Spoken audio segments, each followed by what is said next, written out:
ओम श्री वेद पुरुषाय नमः। नमस्कार। क्लास नंबर 322 श्रीमद् भगवद गीता जी शंकराचार्य जी के भाष्य के अनुसार आरंभ किया जाता है। ओम श्री सीतारामचंद्राभ्याम नमः। नमो गुरुभ्यः। ओम अथ काल देवता श्री संवत् 2081 मार्ग शीर्ष कृष्ण पक्षः षष्ठी गुरुवार श्लेषा नक्षत्रम दक्षिणायनम शरद ऋतु। ओम तत्सत् श्री शंकराचार्याय गुरवे नमः। या निशा सर्वभूतानां तस्यां जागर्ति संयमी यस्यां जाग्रति भूतानि सा निशा पश्यतो मुनेः। अध्याय नंबर 2 और श्लोक नंबर 69। और ये पुस्तक है श्रीमद् भगवद गीता जी, बुक नंबर 10, गीता प्रेस गोरखपुर, शंकराचार्य जी के भाष्य वाली पुस्तक। अच्छा जी, तो ये हमारा जो श्लोक अब आया है ये एक बहुत गंभीर श्लोक है, गहरा। और इसका पिछले पेज पे भगवान संबंध भाष्य दे रहे हैं कि ये श्लोक किस लिए है, उसको देखते हैं। ये देखिए, यहां शंकराचार्य जी जो शब्द बोल रहे हैं, इतना हिस्सा अगर हम इसको बहुत ध्यान से समझेंगे, इतना हिस्सा ही समझने से पूरा भारत जो गलती कर रहा है और जो उसको नहीं देख पा रहा है वो पूरी तरह बदल जाएगी। इसलिए आपसे करबद्ध प्रार्थना करते हैं कि ये जो आज इतने पे ही कोशिश करेंगे, देखें इसको, लेकिन आपको इसको बहुत ध्यान से सुनना है और देखना है कि कैसे इसमें जो बात कही गई है उसको नहीं समझने का कारण हमने अपने हिंदू वैदिक धर्म का सर्वनाश कर लिया है। जो बात यहाँ शंकराचार्य जी बता रहे हैं उसको ना समझने के कारण, गलत समझने के कारण आज हमारा वैदिक धर्म हमारे ही द्वारा नाश किया जा रहा है। तो क्या कहा जा रहा है यहाँ पर देखिए, यह अयम लौकिको वैदिकः च व्यवहारः। इतना ही कैसे हमारे देश में व्यवहार को दो विभागों में विभाजित किया जाता था। दो विभाग कौन से हैं? लौकिक और वैदिक। इन दो शब्दों को ही ठीक प्रकार से समझने के लिए व्यक्ति को भगवान से प्रार्थना करनी चाहिए, हे भगवान हम इन दो शब्दों को ठीक प्रकार समझें।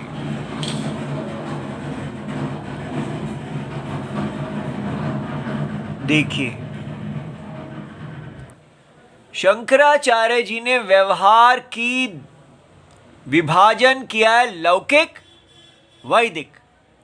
लौकिक का अर्थ होता है लौके भवः, लोक में होने वाला जो व्यवहार है, और वैदिक को कहते हैं वेदे, जो वेद में होने वाला है, माने वेद के साथ संबंध रखने वाला, लोक के साथ संबंध रखने वाला, जो व्यवहार लोक में देखा जाता है, और दूसरा व्यवहार है जो वेद में देखा जाता है। अब यहां इस लौकिक का अर्थ देखें, अगर आप डिक्शनरी उठाते हैं संस्कृत की तो उसमें लोक धातु है, लोक, और लोक का मतलब है, हम कहते हैं ये लोकः, जैसे ये लोक है, परलोक है, इस प्रकार। तो लोक क्या होता है? लोक्यते माने देखा जाता है, प्रत्यक्ष किया जाता है जो। तो इसका मतलब लौकिक का मतलब होता है जो प्रत्यक्ष और अनुमान से देखा जाता है।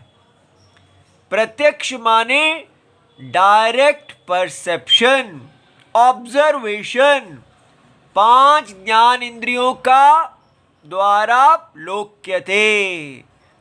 जो 5 इंद्रियों के द्वारा देखा जाता है उसको लौकिक कहते हैं, और उन्हीं 5 इंद्रियों के आधार पर अनुमान किया जाता है। क्या आप कहते हैं कि बारिश होगी या नहीं होगी? जो भी इसको मॉडर्न साइंस, जो हमारी आजकल की मॉडर्न साइंस है, उसको कहते हैं लौकिक।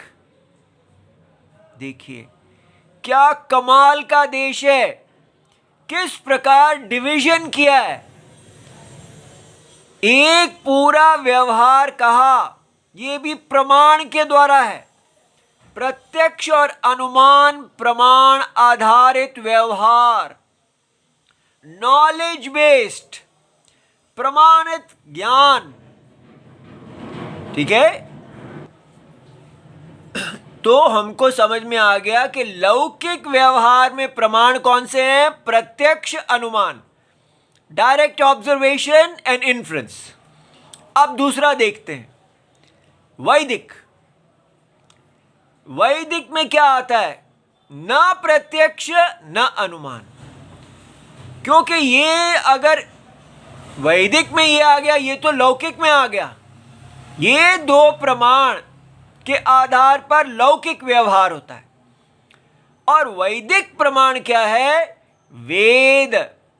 वेद जो शब्द प्रमाण है, शब्द गोचरम, शब्द प्रकाशित, ये बात।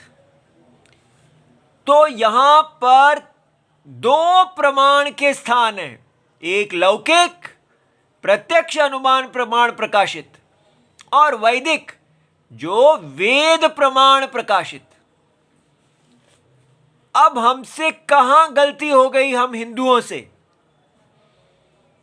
हमसे ये गलती हो गई कि हमने कहा कि ये जो व्यवहार है ये है यूनिवर्सल, सारी दुनिया के लिए प्रत्यक्ष और अनुमान एक है, इसलिए ये सत्य है।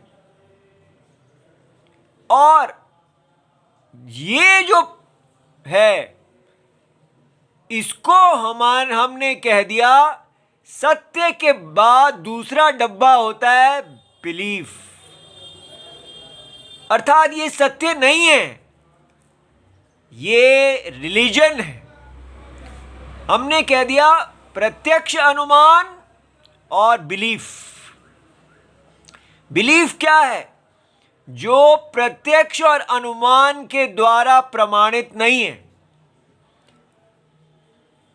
जो केवल एक अप्रमाणित विश्वास है, जिसका कोई प्रमाण नहीं है। तो जिसका कोई प्रमाण नहीं होता वो अंधविश्वास होता है। कोई भी व्यक्ति कोई भी किताब लिख दे और वो अपनी रिलीजन की दुकान खोल के बैठ जाए तो, और उसको लोग मानने लगे, तो हम कहेंगे लोगों की भावनाओं को हमें ठेस नहीं पहुंचानी है, तो हम उनको अधिकार देते हैं कि वो अपनी अप्रमाणित विश्वास से अपना जीवन जैसा चाहें घर में करें। ठीक है, तो लोक में हम प्रत्यक्ष और अनुमान से चलेंगे, और घरों में आप अपनी अप्रमाणित अंधविश्वास को कर सकते हैं, लेकिन वो अंधविश्वास एक सीमा में रहे। वो अंधविश्वास इतना ना हो कि वो समाज को ही खराब कर दे। इसलिए अपने अपने घर में अपने अंधविश्वास को रखो, लेकिन आपने लौकिक दुनिया में जब आना है तो प्रत्यक्ष और अनुमान से बात किया जाएगा। जो चीज़ प्रत्यक्ष और अनुमान से सिद्ध नहीं है वो नहीं है। इसलिए आपका गॉड में आपकी जो बिलीफ है वो आपके लिए। हम जीवन कैसे जिएंगे? प्रत्यक्ष अनुमान। इसलिए ये गॉड को इतना ही रखना कि हमारे प्रत्यक्ष और अनुमान से विरोध ना हो। इसलिए धर्म की परिभाषा क्या की जाएगी? इससे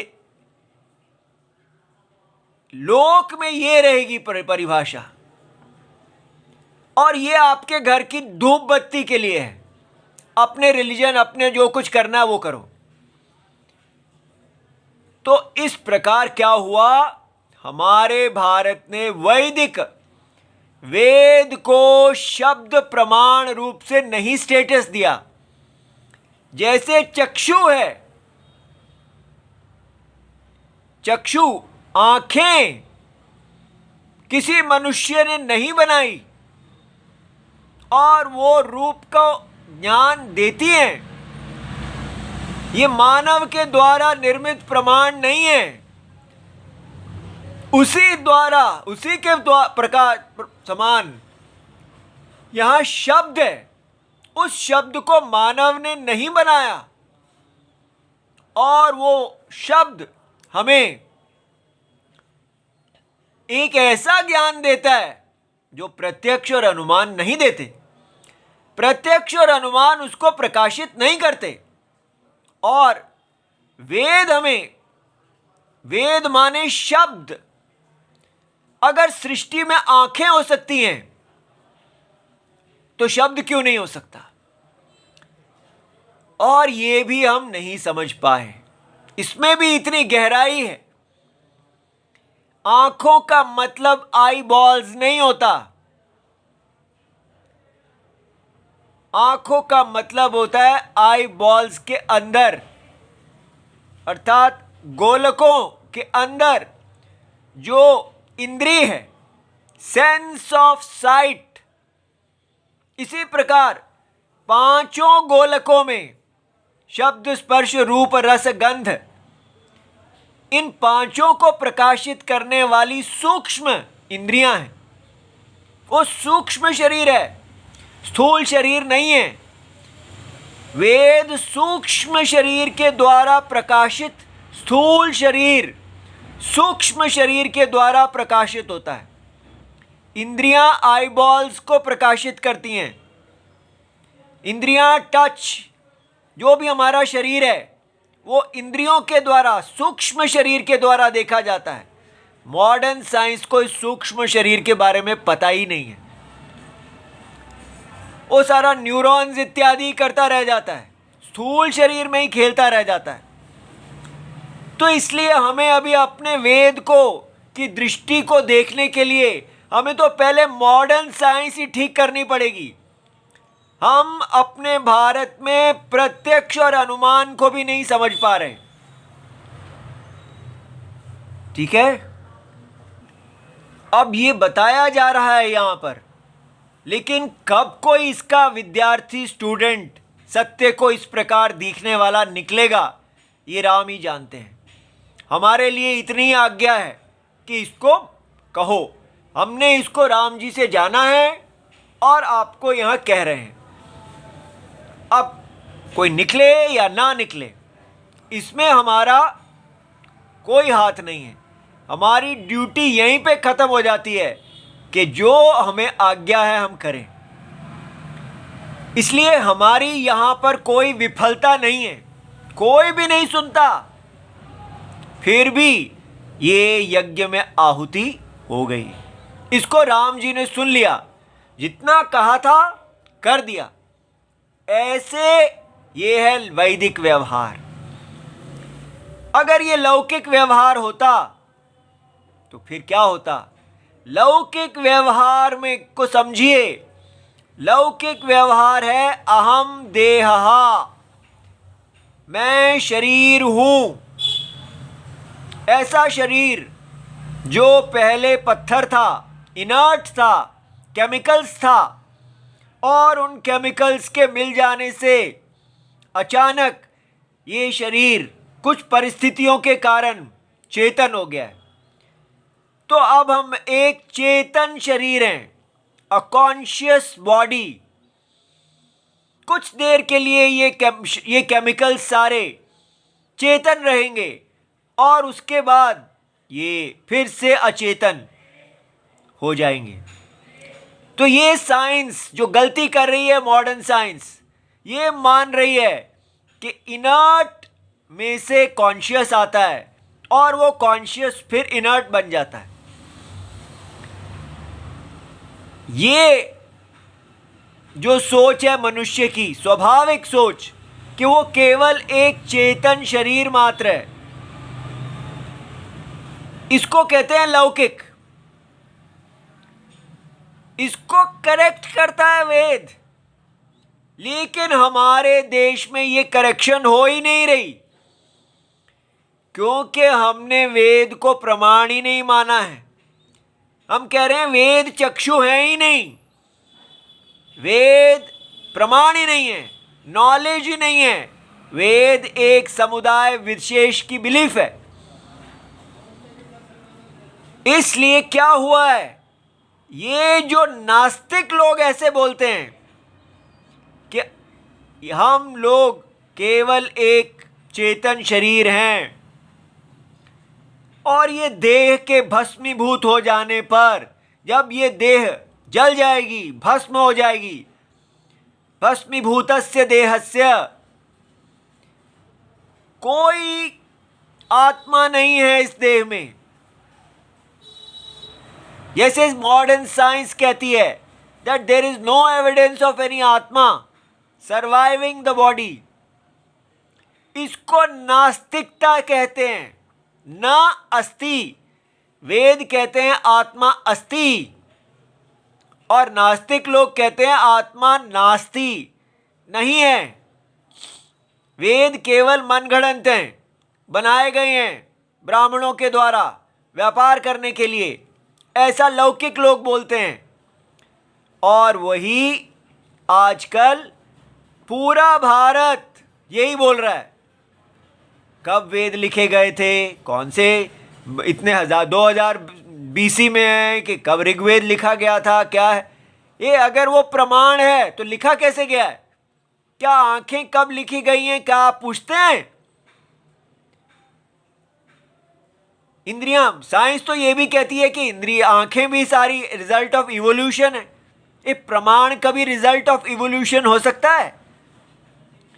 अगर प्रमाण ही नहीं था पहले तो प्रमेय कहां था? अगर सेंसेस नहीं थी तो केमिकल्स कहां थे उससे पहले? उन सेंसेस को जानने, केमिकल्स इत्यादि इनर्ट को जानने के लिए कॉन्शियस तो चाहिए। कॉन्शियस इनर्ट में से कैसे आ सकता है? पहले कॉन्शियस होना चाहिए, पहले चेतन होना चाहिए। उस चेतन को के सामने अचेतन आएगा और जाएगा, लेकिन चेतन अगर नहीं है तो अचेतन की तो सत्ता ही नहीं है। कौन है जो अचेतन को जानता है? इसलिए ये साइंस का कहना कि पहले केवल अचेतन था, इनर्ट, यही गलत है। इनर्ट कभी हो ही नहीं सकता, क्योंकि कौन जानता है कि इनर्ट है? अब कहीं कोई नहीं जानता, तो जिसको कोई नहीं जानता वो है, ऐसा आप कैसे कह सकते हैं? फिर तो आप हर चीज को है कह देंगे। साइंस कहते हैं जो प्रमाण के द्वारा जाना जाता है वही है, यही तो इनका बेसिस है ना। 5 इंद्रियों के द्वारा जो जाना जाता है वो है। तो आप कह रहे हैं कि पहले केवल इनर्ट गैसेस थी। इनर्ट गैसेस को कौन जानता था? उसको जानने के लिए अभी कॉन्शियस आया ही नहीं, तो इनर्ट को कौन जानता है? इसलिए कितना गलत है ये साइंस का कहना कि इनर्ट में से कॉन्शियसनेस आती है और फिर दोबारा वो इनर्ट हो जाता है।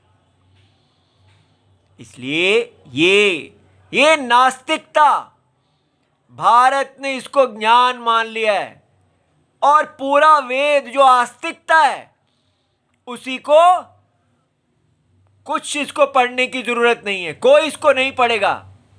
सारे ब्राह्मण इत्यादि सब इस नास्तिकता के विष को पिएंगे। ये है नया भारत, नास्तिक भारत। और नास्तिकता को भारत में सबसे बड़ा, गो हत्या से भी ज्यादा बड़ा पाप कहा गया है।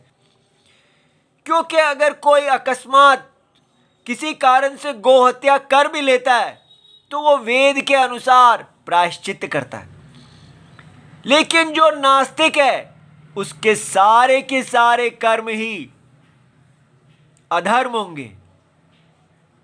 हमने अपने आप को इसी डिवीजन को ना समझते हुए अपने आप को नास्तिक, अधार्मिक, पाप नंबर 1 देश बना लिया है।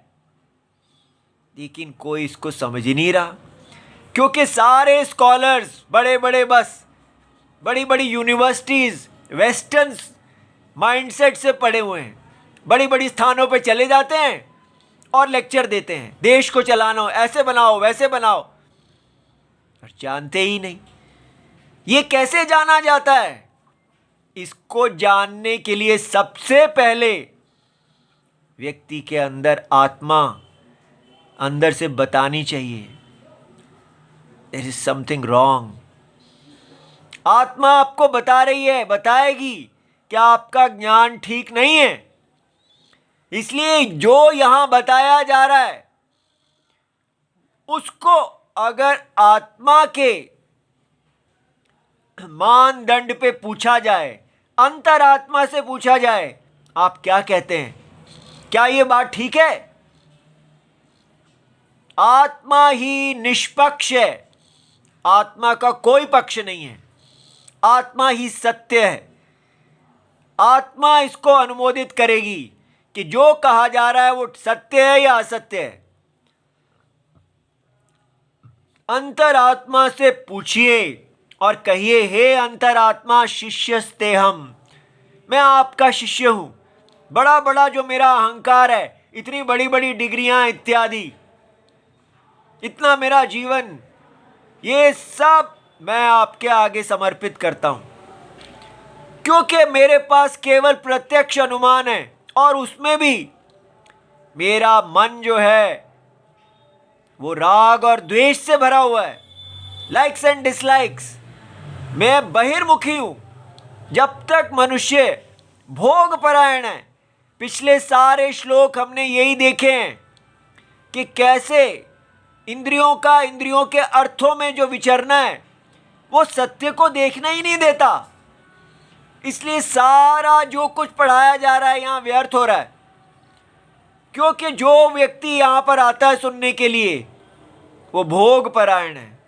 वो बस यही कहता है हिंदुइज्म को बढ़ाना है और हमने लॉज बनाने हैं, क्या करना है, ये देखते ही नहीं कि आपका हिंदुइज्म है क्या जिसको आपने बढ़ाना है। नहीं नहीं, हिंदुइज्म तो पता है, Hinduism means respect for all humanity, इंसानियत है हिंदुइज्म। इंसानियत माने प्रत्यक्ष अनुमान। आपका इंसानियत यही है। लौकिक नास्तिकता को इंसानियत कहते हैं कि सब लोगों शरीर हैं और वो सारे शरीरों का अधिकार है कि उनको एक रिस्पेक्ट से, स्वाभिमान से जीवन जीने का एक अधिकार है। तो आप जिसको इंसानियत, ह्यूमैनिटी कह रहे हैं वो नास्तिकता ही है, वो लौकिक है। वेद में आप गए ही नहीं। इसलिए मेरा बेटा, सत्य, वेद क्या कहते हैं? वेद कहते हैं कि परम सत्य एक परमात्मा है, परम सत्य, जो ये जो आप दुनिया देख रहे हो, प्रत्यक्ष और अनुमान की, इस सारी दुनिया के पीछे एक परम सत्य है। ये जिसको आप दुनिया कहते हैं, ये है छोटे छोटे छोटे अनेक पुरुष।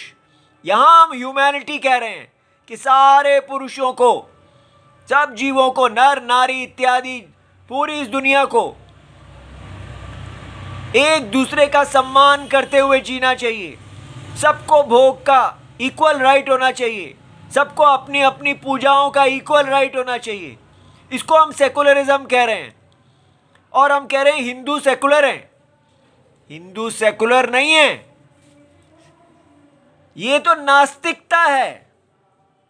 आप हिंदुओं को नास्तिक बना रहे हैं, उनकी प्रेज कर रहे हैं कि हिंदूज आर नेचुरली सेकुलर, क्योंकि ये बिलीफ वाले ये कहते हैं सबका अधिकार नहीं है, केवल हमें अधिकार है, बाकी सबको काटो।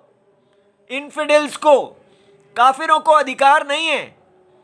तो हम कहते हैं नहीं नहीं, हिंदूज कहते हैं सबका अधिकार है। हिंदूज, ये तो नास्तिक लोग कहते हैं। तो फिर हिंदूज क्या कहते हैं? हिंदूज कहते हैं कि यहां पर ये जो दुनिया आप देख रहे हैं, ये एक सत्य की मिसपरसेप्शन है, ये एक सत्य का मिस्टेक है। ये पॉइंट हम देखते ही नहीं। ह्यूमैनिटी आदि सेकुलरिज्म लाने से पहले ये पॉइंट देखिए कि यहां पर एक सत्य है। वो सत्य को वेद के आंखें बताती हैं। वो सत्य ना डायरेक्ट ऑब्जर्वेशन से जाना जा सकता है, प्रत्यक्ष से नहीं, अनुमान से नहीं। तो फिर वो कैसे जाना जाता है? वेद का शब्द कहता है कि एक सत्य है जो इस आंखों के पीछे है। आपके प्रत्यक्ष प्रमाण को जानने वाला आत्मा, वो सत्य है। उस आंखों के पीछे जो सत्य है उसको आंखें नहीं देख सकती। इसलिए जब आप आंखों से देखते हैं तो उससे पीछे जो चेतना है उसको पहले प्रकाशित नहीं करते इंद्रियों से। पहले ये नहीं कहते कि पहले मैं अपने आप को प्रकाशित कर लूं, फिर मैं रूप रस गंध को प्रकाशित करूंगा। आप देखते हैं कि आत्मा पहले ही प्रकाशित है। आत्मा स्वयं ज्योति है। एक सत्य है जो स्वयं ज्योति है, जो अस्तिता रूप है, अस्तित्वम, जिसका प्रकाश, जिसकी अस्तिता कभी नहीं जाती, जो निर्विकार है। और ये सब वेद कह रहे हैं। और ये हमको इसी समय अनुभव करके देख सकते हैं। जब तक आप यहां से स्टार्ट नहीं करेंगे, आप कहें यस, इतना कहने पर आपको कहना चाहिए हां, अगर चेतना निर्विकार नहीं होती तो ये प्रत्यक्ष पॉसिबल ही नहीं है। हम जो ये आंखों से दुनिया को देख रहे हैं, तो आंखें, इंद्रियां और इनके विषय, ये विकार है। इंद्रियां और अपने विषयों को प्रकाशित कर रही हैं, लेकिन इन दोनों को कौन प्रकाशित कर रहा है? वो चेतना है, वो आत्मा है। इतना कहने पे हिंदू कहने लगते हैं हाँ वो तो कोई भूत है, मरने पे चला जाएगा, आ जाएगा, वो तो हमें पहले ही पता है। इतना घटिया उत्तर देते हैं। आत्मा कहते ही बस भूत में चले जाते हैं। आत्मा कोई भूत नहीं है, आत्मा अनुभव रूप है। इसलिए देखिए कि एक सत्य को कहा जा रहा है वेद के द्वारा, जो बिलीफ नहीं है, जो रिलीजन नहीं है, जो प्रमाणित है। आप कहेंगे हम वेद को क्यों माने? वेद जो कह रहा है वो आपको दिखता है, आप आंखों को क्यों मानते हैं? क्योंकि आप देखते हैं आगे रूप है, शब्द है, जो भी है, पांचों इंद्रियों के विषय आपको दिखते हैं। तो जो वेद कह रहा है वो दिखता नहीं है क्या? वेद कह रहे हैं कि ये प्रमाणों को जानने वाला एक प्रमाता है, परसीवर। वो परसीवर ज्ञाता, ज्ञान स्वरूप है, वो निर्विकार है, वो स्वयं ज्योति है। प्रमाण उसको प्रकाशित नहीं करते, वो प्रमाणों को प्रकाशित करता है। वो चेतन आत्मा, उसको साइंस नहीं जानती। वो चेतन आत्मा इस सारे जगत का सत्यम है। वो हर शरीर के अंदर है, जड़ चेतन इत्यादि सबके अंदर। उसी के कारण इस जगत में अस्तित्व है, क्योंकि ये जगत पूरा एक परसेप्शन है, मिसपरसेप्शन, अ मिस्टेक। इसलिए कहा जा रहा है कि एक मिस्टेकन जीवन हम जी रहे हैं। हम क्योंकि अपने आप को शरीर देखते हैं तो हमें बस मिलता है कि ये इंद्रियों से ही सुख मिलता है, और हम या तो कहते हैं कि हम वेद को नहीं देखते हैं तो लौकिक व्यवहार से अपने आप को सुख देते रहते हैं। लेकिन उसमें क्या होता है, वेद बता रहे हैं कि नीचे एक यज्ञ चल रहा है। आप सबका एक पोजीशन फिक्स्ड है, स्वधर्म। कोई नहीं कह रहा है कि ब्राह्मणों के लिए वेद रक्षा स्वधर्म है, क्षत्रियों के लिए, वैश्य के लिए, शूद्र के लिए, सबके लिए जन्म से ही धर्म निश्चित है। ये हमारा यज्ञ है। सारे ह्यूमैनिटी के चक्कर में पड़े हैं। सबका जन्म से ही स्वधर्म निश्चित है, वो करने को कहते हैं धर्म। राजा को अपना धर्म पालन करना है, ब्राह्मण को अपना करना है। उससे जो पुण्य प्राप्त होता है वो पुण्य शरीर देता है। और जो ज्ञानी है वो इस सारे मिसपरसेप्शन को ब्रेक करके इसके पीछे जो परम सत्य है उसको जान के इससे मुक्त हो जाता है। ये हिंदुइज्म है। लेकिन कोई भी नहीं है जो कह दे कि हाँ ये सत्य है। आशा है आप राम जी के श्री चरणों में प्रणाम करेंगे और इस सत्य को देखने के लिए चक्षु प्राप्त करेंगे। ओम नमो भगवते वासुदेवाय इति सर्वं शिवं प्रणाम।